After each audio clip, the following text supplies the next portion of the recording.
Shalom Bapak Ibu dan Saudara-saudari yang dikasihi oleh Tuhan kita, Yesus Kristus.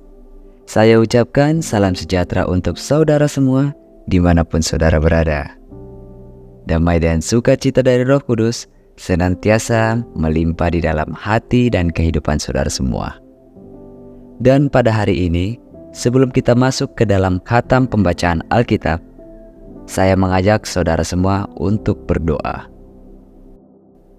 Ya Allah, Bapa kami yang di sorga, Bapa dalam nama Tuhan Yesus Kristus, Tuhan yang senantiasa bersama kami di dalam kondisi apapun.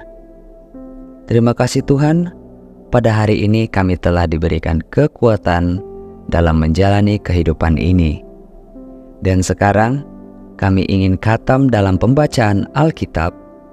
Berkatilah dan urapilah kami, baik yang sudah pernah membaca ataupun yang belum pernah membaca dan khatam Alkitab, supaya firman-Mu bukan hanya sekedar kami baca dan khatamkan saja, namun bisa kami pahami serta bisa tertanam di dalam hati dan pikiran kami, sehingga kami bisa menjadi pelaku firman-Mu. Di dalam nama Tuhan dan Juru Selamat kami yang hidup, Yesus Kristus. Amin. Imamat pasal 3, Korban keselamatan. Jikalau persembahannya merupakan korban keselamatan, maka jikalau yang dipersembahkannya itu dari lembu, seekor jantan atau seekor betina, haruslah ia membawa yang tidak bercela ke hadapan Tuhan. Lalu ia harus meletakkan tangannya di atas kepala persembahannya itu dan menyembelihnya di depan pintu kemah pertemuan. Lalu anak-anak Harun, imam-imam itu, haruslah menyiramkan darahnya pada mezbah sekelilingnya. Kemudian dari korban keselamatan itu, ia harus mempersembahkan lemak yang menyelubungi isi perutnya, dan segala lemak yang melekat pada isi perutnya itu sebagai korban api-apian bagi Tuhan. Dan lagi kedua buah pinggang dan lemak yang melekat padanya, yang ada pada pinggang dan umbai hati yang harus dipisahkannya beserta buah pinggang itu. Anak-anak Harun haruslah membakarnya di atas mezbah, yakni di atas korban bakaran yang sedang dibakar di atas api, sebagai korban api-apian yang baunya menyenangkan bagi Tuhan. Jikalau persembahannya untuk korban keselamatan bagi Tuhan adalah dari kambing domba, seekor jantan atau seekor betina, haruslah ia mempersembahkan yang tidak bercela. Jikalau ia mempersembahkan seekor domba sebagai persembahannya, ia harus membawanya ke hadapan Tuhan.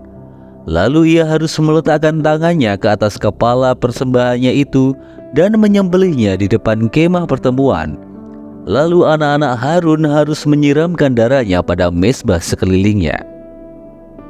Kemudian dari korban keselamatan itu, ia harus mempersembahkan lemaknya sebagai korban api-apian bagi Tuhan, yakni segenap ekornya yang berlemak yang harus dipotong dekat pada tulang belakang, dan lemak yang menyelubungi isi perutnya, dan segala lemak yang melekat pada isi perut itu.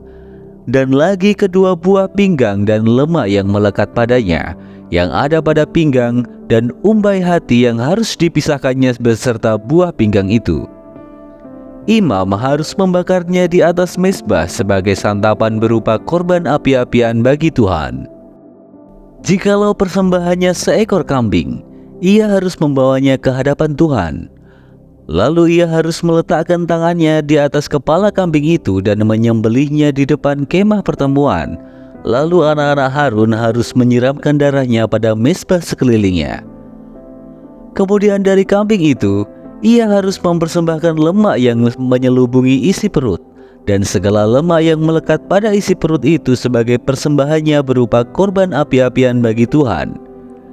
Dan lagi kedua buah pinggang dan lemak yang melekat padanya, yang ada pada pinggang dan umbai hati yang harus dipisahkannya beserta buah pinggang itu.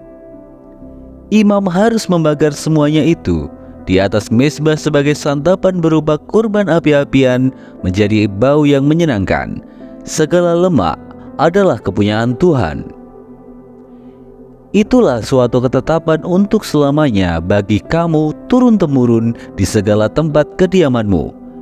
Janganlah sekali-kali kamu makan lemak dan darah.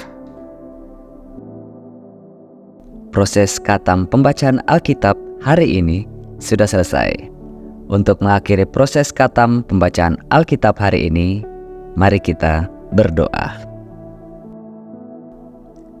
Ya Allah, Bapa kami yang di sorga, terima kasih karena Engkau telah menyertai kami di dalam proses khatam pembacaan Alkitab hari ini. Dan biarlah Roh Kudus senantiasa bekerja mengurapi kami, sehingga proses pada hari ini bisa tertanam dan menjadi kebiasaan di dalam hati kami masing-masing. Dan sekarang kami ingin melanjutkan kegiatan kami ya Tuhan. Kami mohon, sertailah dan berkatilah kami dalam kesehatan dan juga kebutuhan kami masing-masing.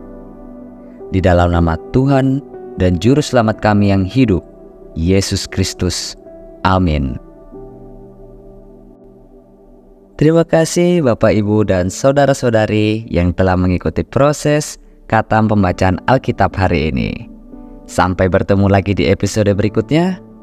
Tuhan Yesus memberkati kita semua.